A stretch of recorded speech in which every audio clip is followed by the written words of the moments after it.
এই শোনো না। হ্যাঁ বলো, কি বলছো? এই জানো তো, আমার একটা সোনার নেকলেস ডিজাইনটা না খুব পছন্দ হয়েছে, তুমি ডিজাইনটা দেখো।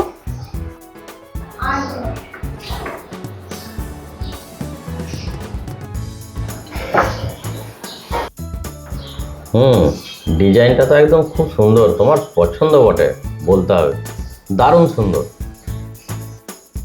মাত্র 90,000 টাকা দাম, তুমি কিনে দেবে তো? তুমি না বলো না জানো।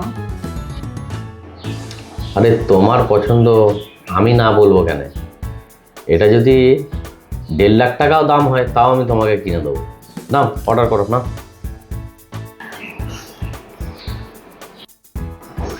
ছেলে দুটোর স্কুলের 6 মাসে ফিস বাকি আছে, তাই এবারে তোমার নেকলেসটা কিনে দিই। থাক, ওদের ফিসটা দেওয়ার দরকার নেই। যদি ওদেরকে স্কুল থেকে বের করে দেবে, অসুবিধা কী আছে? তুমি বাড়িতে পড়িয়ে নেবে, তাহলে যাতায়াত খরচাটাও বেঁচে যাবে, আবার টিউশনি পড়ার খরচাটাও বেঁচে যাবে, ওটা কোনো ব্যাপার নেই। তারপরে 5 তারিখে গাড়ির কিস্তিটা আছে, ভাবছি ওটাও দেবো না। ওই পয়সাটা তোমার নেকলেস কিনতে কাজে লাগাবো। গাড়ি ফাইন্যান্সাররা তুলে নিয়ে যাবে।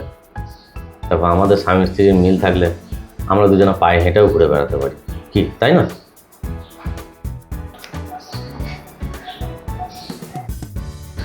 তারপরে এ মাসে মুদিখানা মালটা আনতে তো, এ মাসে মুদিখানা মালটা আর ওই পয়সা থেকে আনবো না, ওই পয়সাটা তোমার নেকলেস আনার কাজে লাগাবো। দেখো, খুশিতে যদি তোমার পেটটা ভরে নেকলেসটা দেখে, তোমাকে দেখে আনন্দে আমার পেটটাও ভরে যাবে, তাই না বলো? আবার দেখো, ভেবেছিলাম যে এইবারে দুর্গাপূজায় ছেলেগুলোর সব প্যান্ট জামা কিনতে হবে। প্যান্ট জামা কেনার দরকার নাই, ওই পয়সাটা আমি তোমার নেকলেস কেনার কাজেই লাগাবো। প্যান্ট জামা তো প্রত্যেক বছরই হয়, এক বছর যদি না পড়ে কী অসুবিধা আছে? আর তাছাড়া দেখো, সবারই আগে তোমাকে বিয়ে করছি তবেই তো আমার ছেলে পিলে, তোমার শখটা আমাকে আগে মেটাতে হবে, তাই না? ছেলে পিলে সে পরে এখন দেখা যাবে, তুমি থাকলেই আমার সব। তারপরে ভেবেছিলাম এই যে গরম পড়েছে, এই গরমে একটা বেশ এসি কিনবো, তাই এসিটা কেনার আর দরকার নাই, কারণ ওই পয়সাটা আমি তোমার এই নেকলেস কেনাটাতেই লাগিয়ে দেবো। বাবা, স্বামী স্ত্রী দুজনে যদি মিল থাকে, ভাব ভালোবাসা থাকে, আমরা রাতেরবেলা ছাদেও মশারি টাঙিয়ে ঘুমোতে পারি, অসুবিধা কী আছে? কোনো ব্যাপার নেই। তারপরে আর একটা জিনিস, আর কত ওই টাকা থেকে জিনিস কিনবে? সোজাসুজি বলতেই তো পারো যে আমি তোমাকে কিনে দেবো না। থামো তুমি, অত লম্বা রামায়ণ মহাভারত তোমাকে শোনাতে হবে না। এই নাও তোমার ফোন, কঞ্জুস লোক কোথাকারই একটা। আরে আমি তোমাকে কিনে দেবো না একবারও বলেছি, আর কেন রাগ করছো?